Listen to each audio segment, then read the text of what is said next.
The most important people in the building today are sitting in this audience. They're the people who put this event together. They're the volunteers, some from all over the country, who participated in helping with all of this, because they are the fabric of America. You know, we don't know the stories of most of the people who've made American history. We read history, we read Washington and Adams and Jefferson. We know these stories, right? Madison, Patrick Henry speaking, "Give me liberty or give me death." We know those stories, but we don't know the stories of the average people who made America so extraordinary. And there are many more of them, and their stories are just as extraordinary, but mostly lost to history. America is a country built by ordinary people who were extraordinary when it called for it. One of my favorite stories from American history is the story of a great patriot by the name of Captain Levi Preston. Preston was there when the shot was fired that was heard around the world. He came out to serve, he came to fight the Redcoats, and the only reason we know Levi Preston's story, and most of you won't have heard of Levi Preston, the reason we know is because there was a young historian traveling the country by the name of Mellon Chamberlain in 1843. In 1843, the war is long over. In fact, the last remaining Minutemen are in their late 80s and early 90s. Today, we all know people in that age range. Back then, that's Methuselah old, right? Everybody knew, if you had a guy that was 85, 90 years old living in your town, everybody knew him, and everybody knew Captain Preston. So when Mellon Chamberlain came to town to interview the last remaining Minutemen, they pointed him at Levi Preston. And he went to ask him a series of questions about the American Revolution and why he had fought. And he asked him, "Did you fight because of the Stamp Act? You were so frustrated by the idea of having to buy these stamps, taxation without representation. You were so angry about that you went out to fight the Redcoats." Captain Preston said, "Stamps? Governor Bernard locked them in the armory, and I'm sure I never bought one." So he says, "What about the tea tax? I'm sure you were angry about the high taxes on British tea." He said, "Son, I was a farmer. We drank coffee. We never drank no tea."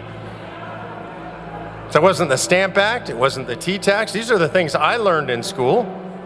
And so he asked him about the great revolutionary writers. Maybe he was reading Burke or Thomas Paine, Common Sense. And Captain Preston said, "Those men you speak of, I know not their names. We read the Bible, Psalms. Some of us read the Almanac, but those men, I don't know them." So now you can imagine Mellon Chamberlain has just exhausted what he knew about the causes of the Revolutionary War. All the things that you and I learned in school about the Revolutionary War. So he goes big and he says, well, maybe it was just the heavy hand of British tyranny. You were sick and tired of living under British tyranny. And Preston said, "Tyranny?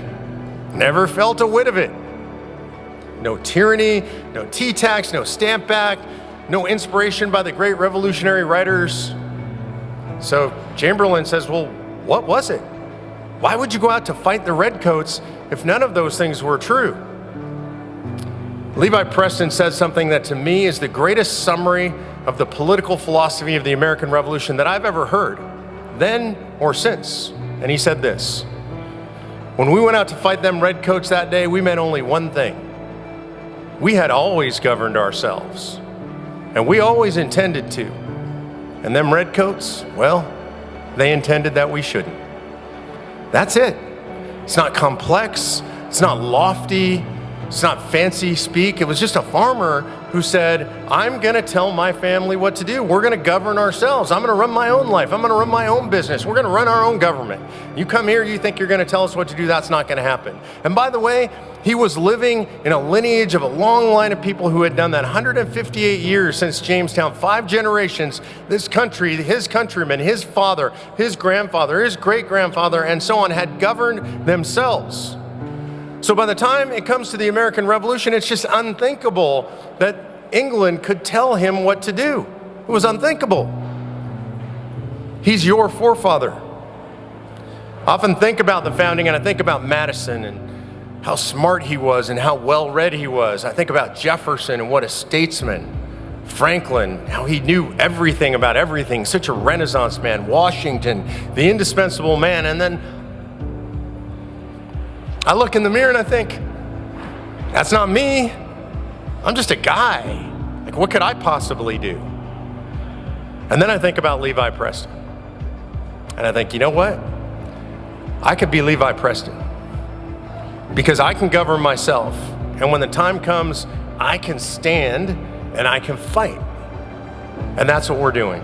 And that's why it's so important to me to be here with you, because you're all Levi Preston. And I hope if you get only one thing out of this today, that when you go home today afterwards, when you're standing in front of the mirror tonight and you're looking at yourself in the mirror, you think, I'm Levi Preston. I could be Levi Preston. Because Levi Preston saved this country and thousands like him, and it's the only thing that has ever saved the United States of America. Every time this country is in crisis, Levi Preston stands. One, and then tens, and then hundreds, and then thousands, and tens of thousands, and millions, and Levi Preston stands and leads the charge on the battlefield.